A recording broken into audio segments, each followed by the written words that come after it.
देखा तो गुरु जी बोले राजन धैर्य धारण करो, तुम्हारे घर में 4 पुत्रों का प्रादुर्भाव होगा। धरहुतीर में है सुतचारी, प्रभुवन विदित भगत भयहारी।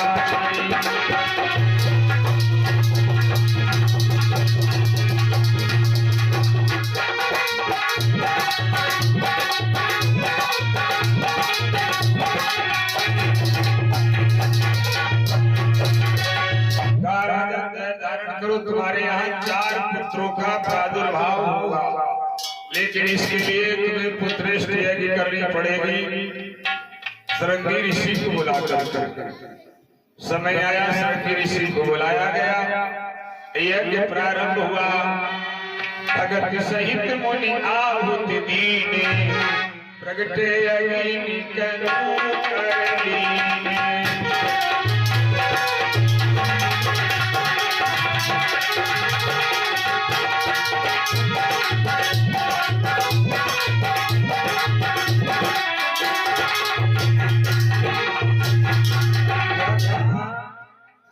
मेरे भाई को प्रेम के साथ में आहुतियां दी किसने?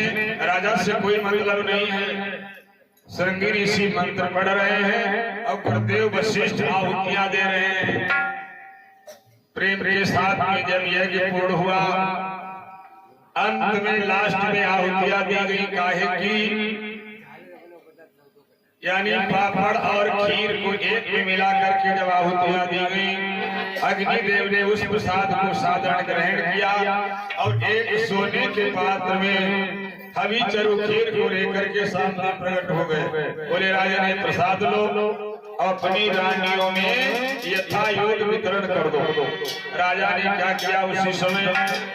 अच्छा यहाँ पर ध्यान देना, महाराज अग्निदेव चरु खीर ही क्यों लाए? प्रसाद में खीर ही क्यों लाए? लड्डू भी ला सकते थे, रसगुल्ला भी ला सकते थे, जलेबी भी ला सकते थे, लेकिन खीर ही क्यों लाए? देखिए खीर में 3 तत्व पाए जाते हैं। खीर 3 चीजों से मिलकर के बनी होती है। नंबर 1 चावल, नंबर 2 दूध और नंबर 3 चीनी शक्कर। 3 चीजों से मिलकर के खीर बनती है। चावल क्या है खीर में? गरम। चावल है गरम। जैसे आपने पेड़ बोया, दूसरे खेत में लगाया, निराई सिंचाई गुड़ाई कटाई, तब धान कूटा गया, तब बना चावल। चावल में भी बड़ी विशेषता है मेरे भाई। गेहूं भगवान के ऊपर नहीं चढ़ाए जाते, चना भगवान के ऊपर नहीं चढ़ाया जाता, और कोई भी चीज भगवान के ऊपर नहीं चढ़ाई जाती, लेकिन चावल भगवान के ऊपर चढ़ाया जाता है। इनको अक्षत जिसको बोला जाता है, अच्छे अक्षत भगवान के ऊपर ही क्यों चढ़ाए जाते हैं? चावल ही क्यों चढ़ाए जाते हैं? चावल ने अपने जीवन में संघर्ष किया, बहुत कुछ इसने सहा है, तब मेरे भाई भगवान ने इसको अपने पे धारण किया है। देखिए पहले पेड़ बोई गई, परिवार एक जगह पर तैयार हुआ, फिर क्या किया गया? परिवार से सबको अलग अलग कर दिया गया, और अलग हो जाने के बाद में फिर चौमास गर्मी सर्दी सब कुछ सहा, और उसके बाद में निराई गुड़ाई कटाई, और उसके बाद में तब काटाई हुई, कटाई के बाद में तब पिटाई हुई, और पिटाई के बाद में तब धान कूटा गया, तब चावल बना।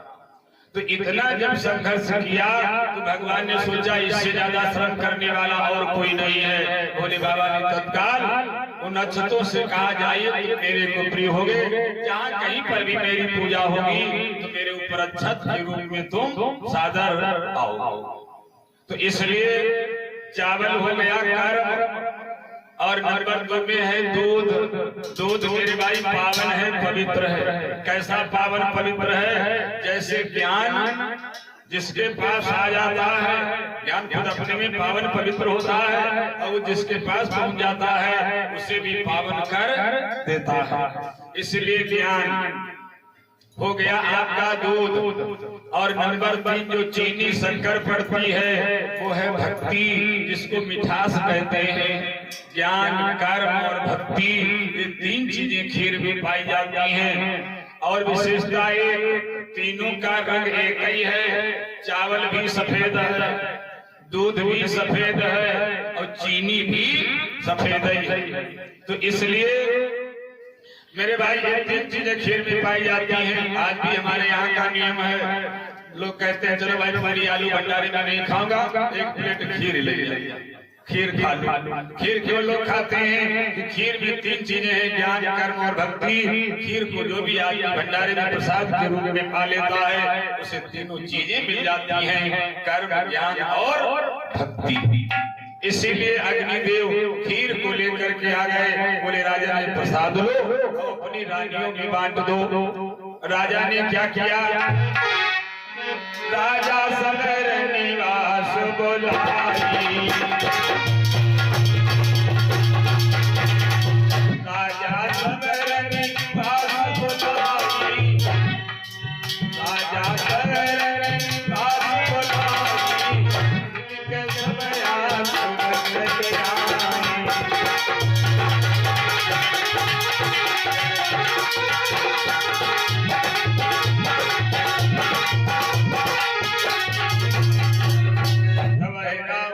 नारी बुलाई, कौशल्या जी कहाँ चली आई।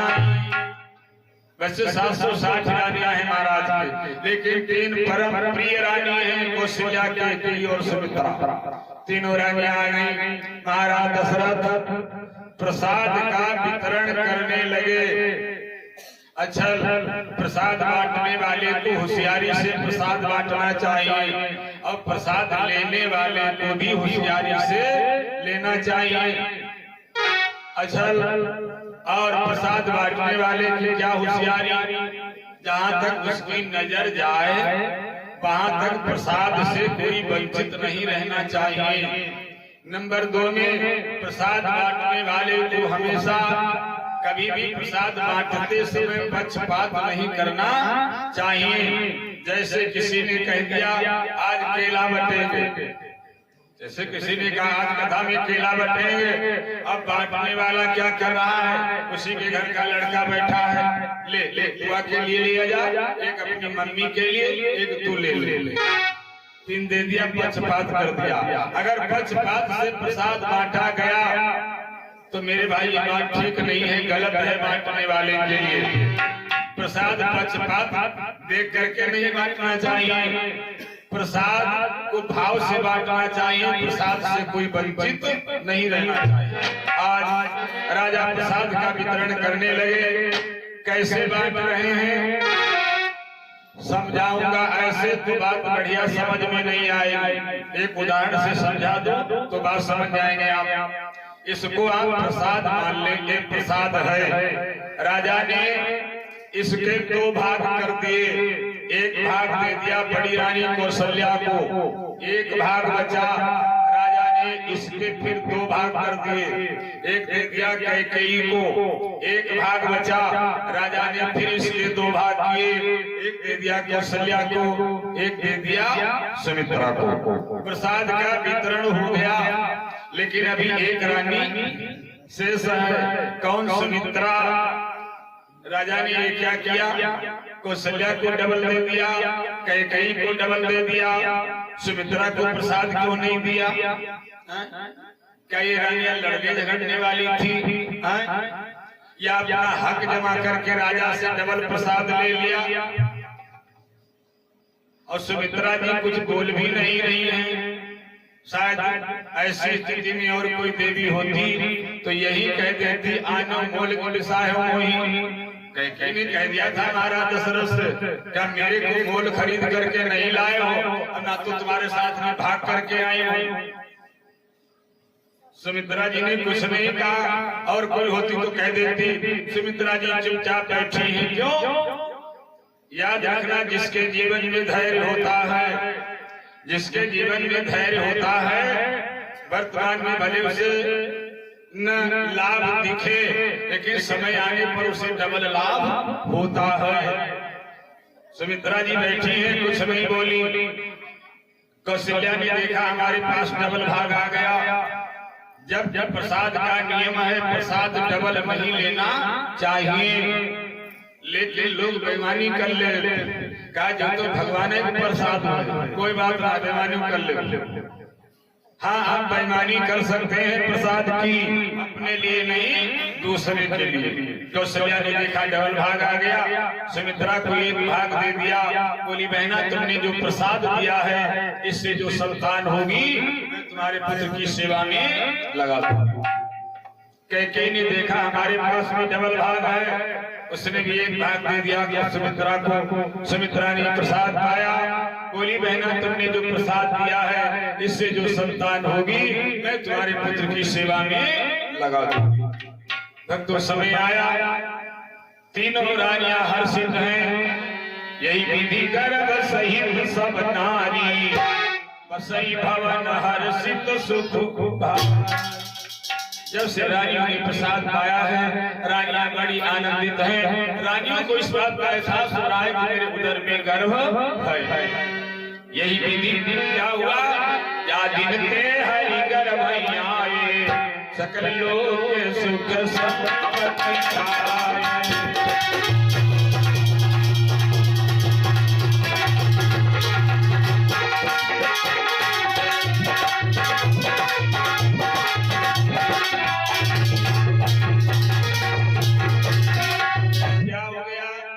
दिन के हरि गर्भ में आए। बताया बाबा जी ने भगवान गर्भ में आए। अभी थोड़ी देर बाद कहेंगे भय प्रकट कृपाला, भगवान प्रकट हुआ। तो बाबा जी रामायण को लिखते समय क्या भांग पी ली थी? पहले तो लिख दिया भगवान गर्भ में आए, और फिर लिख दिया बाद में भगवान प्रकट हुआ। बात एक ही सही, या तो भगवान ने जन्म लिया और या तो परमात्मा प्रकट हुआ। अच्छा, अगर देखा जाए तो परमात्मा हम आपसे दूर भी नहीं है, हम आपसे परमात्मा दूर भी नहीं है। सभी के अंदर परमात्मा है, घट में है सूझे नहीं। लानत ऐसे जिंद तुलसी इस संसार को भयो मोतिया। सब में भगवान है, मुझ में राम तुझ में राम, सब में राम समाया। सबसे कर लो प्रेम, जगत में कोई नहीं पराया, इसलिए सब में राम है। एक बार ये कथा एक महात्मा जी सुना रहे थे। उनका एक चेला बैठा था और चेला ने सुना सब में भगवान है। तो चेला ने गुरुजी से कहा, गुरुजी जब सब में भगवान है तो भगवान अपनी पूरी शक्ति क्यों नहीं दे देता? पूरी शक्ति आदि भगवान दे, जब सभी के अंदर है, देने में क्या तकलीफ? बाबा जी ने सोचा इसे कैसे समझाऊं। तो बाबा जी ने कहा जा पहले यमुना जी से जल भर ला। कमंडल लिया, यमुना के पास गया, जल भर के ले आया।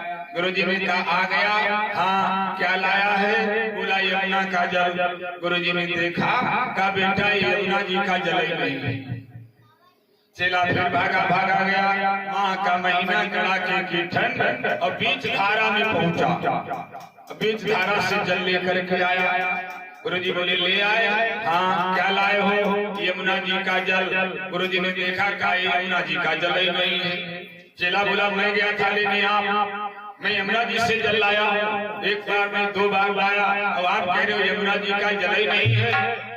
बाबा जी ने कहा मैं कैसे मानूं, ये यमुना का जल है। यमुना में तो घाट बने हैं, यमुना में बड़े बड़े पेड़ खड़े हैं, यमुना जी में लोग स्नान कर रहे हैं, यमुना जी में शंख घड़ियाल मछलियां ये सभी जीव हैं। इस कमंडल में लोटे में तेरे तो कुछ भी नहीं दिखाई दे रहा। हाँ सब चीज दिखाई दे, तुम्हें समझो यमुना का जल है। चेला बोला गुरुजी पागल तो नहीं हो गए हो? यमुना की हर चीज इस छोटे से कमंडल में नहीं आ सकती। गुरुजी ने कहा तेरे प्रश्न का उत्तर मिल गया। जैसे यमुना जी की हर एक शक्ति, हर चीज इसके अंदर नहीं आ सकती, उसी प्रकार से हमारा छोटा सा शरीर परमात्मा की अपार शक्ति इस छोटे शरीर में कैसे आ सकती? हिल ही नहीं पाएगा। जितनी जरूरत है शक्ति की, परमात्मा उतनी शक्ति दिया। तो इसलिए किसी कवि ने कहा है सब में परमात्मा है, तेरा राम तुझ में तेरा राम तुझ में तू अंत कहाँ भक्ति के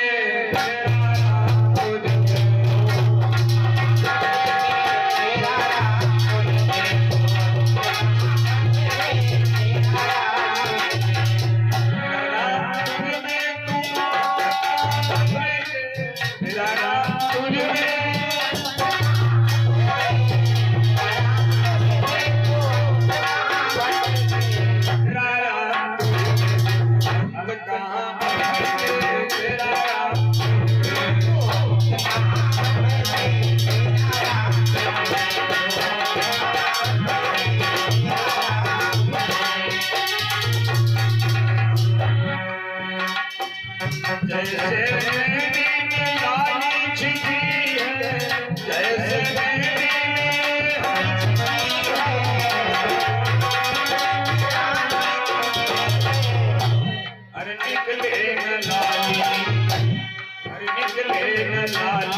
बच्चा बिना खटके तेरा राम तुझ में तो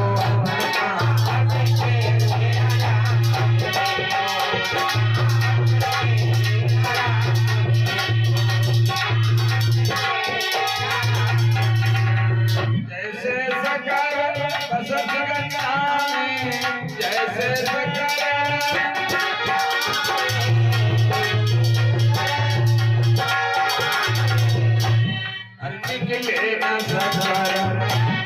निकले न सकर कोलूरी न खटके तेरा राम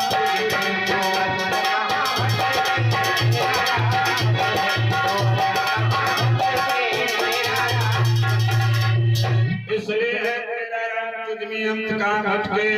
मेरे भाई प्रेम के साथ में धीरे धीरे समय आगे बढ़ रहा है। क्या हुआ जब परमात्मा के प्रार्थना का समय आया तो बाबा जी लिख रहे हैं पूरा का पूरा पत्रा अयोध्या में पूर्व गुणों से उपस्थिति दे रहा है। पत्रा 5 चीजों से मिलकर के बना होता है, योग, लगन, ग्रह, बार और तिथि। इसलिए इसको पंचांग बोला जाता है। चैत का महीना शुक्ल पक्ष अभिजीत नक्षत्र दिन मंगलवार बहुत बढ़िया शीतल मंद सुगंध तीनों हवाएं बहने लगी। पर्वतों पे बढ़िया चमकने लगी। जिन जंगलों में कभी फल फूल नहीं आते थे उन फल जंगलों में फल फूल आने लगे। वन पुष्पित गिरगन मनियारा सकल सरिता व्रत धारा। देवताओं ने क्या किया, ब्रह्मा जी के सहित विमान पे बैठ करके भगवान की स्तुति वंदना करने लगे।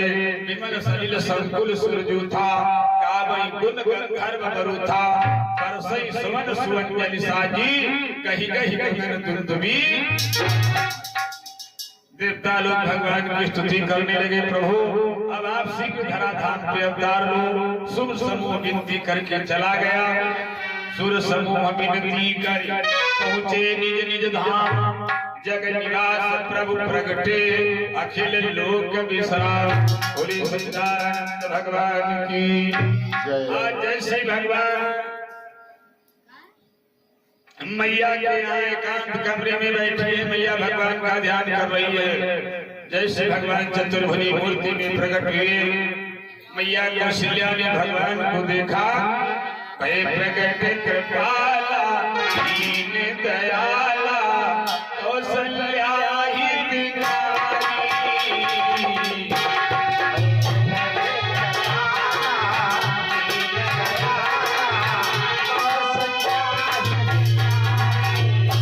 हर्षित नाचारी मुनि मनहारी अद्भुत रूप विचारी।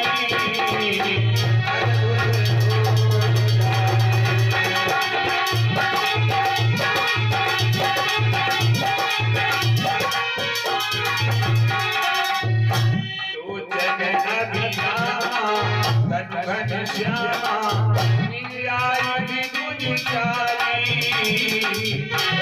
भूषण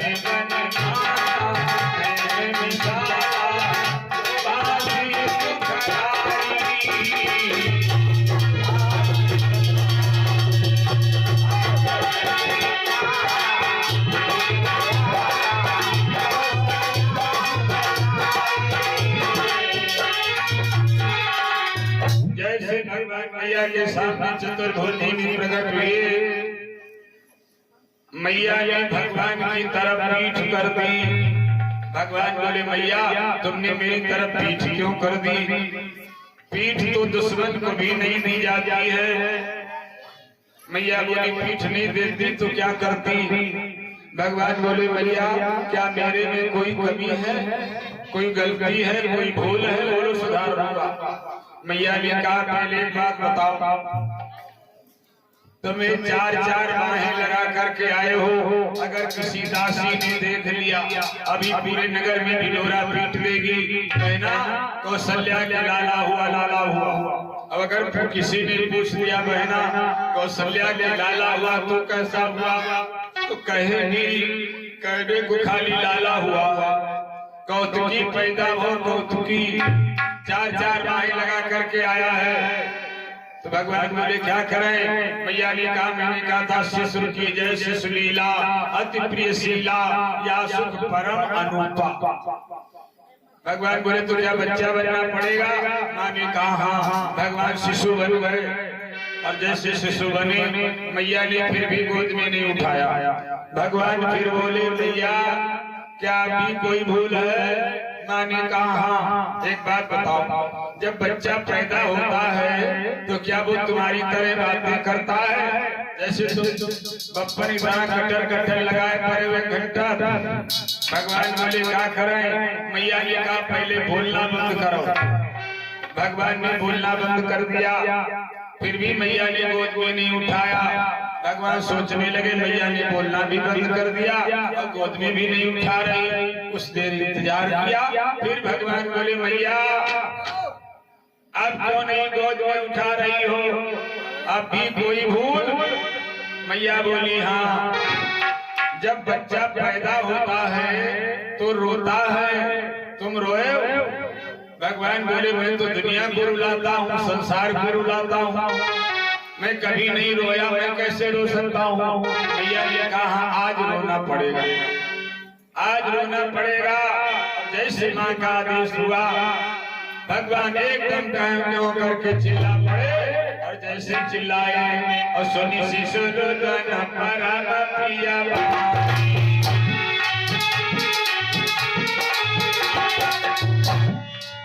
सुन शिशु रुदन परम प्रिय वाणी, संभ्रम चली आई सरानी।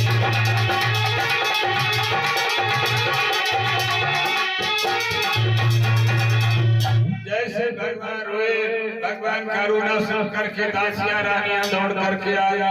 सुनि शिशु रुदन परम प्रिय वाणी और संभ्रम चली आई सब। यहाँ पर एक शब्द बड़ा गंभीर लिख दिया बाबा जी ने, ये जितनी रानियां दासियां दौड़ करके आई हैं सभी के अंदर भ्रम बन गया। असल संभ्रम क्यों बन गया? ये तो बात सर्वविदित है, उधर में गर्भ है, बच्चे ने जन्म लिया, जन्म लेने के बाद बच्चा रोता ही है, ये कोई बहुत बड़ी बात नहीं है। असल इसमें भ्रम करने की कोई ऐसी बात है? कोई बात नहीं है। लेकिन यहाँ जब भगवान रोए तो सभी माताएं दासियां भ्रमित हो गई, सभी के अंदर भ्रम बन गया। भ्रम कैसा बन गया? भ्रम कैसा बन गया? एक बार की बात, जब गुरुदेव वशिष्ठ जो महाराज दशरथ के कुल पुरोहित ये ब्रह्मा जी के पुत्र हैं, तो जब इनका जन्म हुआ कुछ दिनों के बाद एक जंगल जाने लगे। ब्रह्मा जी ने कहा कहाँ जा रहे हो? तो वशिष्ठ बोले मैं जंगल में भगवान का भजन करने जा रहा हूँ, भगवान का दर्शन हो जाएगा। तो ब्रह्मा जी ने कहा बिना भजन करे अगर भगवान का दर्शन हो जाए तो? वशिष्ठ बोले इससे सुंदर क्या होगा? तो ब्रह्मा जी ने कहा तुम अयोध्या चले जाओ, अब अयोध्या में सूर्य वंश इक्ष्वाकु वंश के कुल पुरोहित बन जाओ। एक दिन भगवान आएंगे, अवतार लेंगे, प्रेम से उनका दर्शन तुम्हें मिल जाएगा। दर्शन ही नहीं, आप पढ़ाएंगे लिखाएंगे उन्हें, गुरु चेला का नाता हो जाएगा, चाहे जैसे प्रेम से दर्शन करना। तो गुरुदेव वशिष्ठ बोले कब भगवान का अवतार होगा? तो ब्रह्मा जी बोले त्रेता युग में।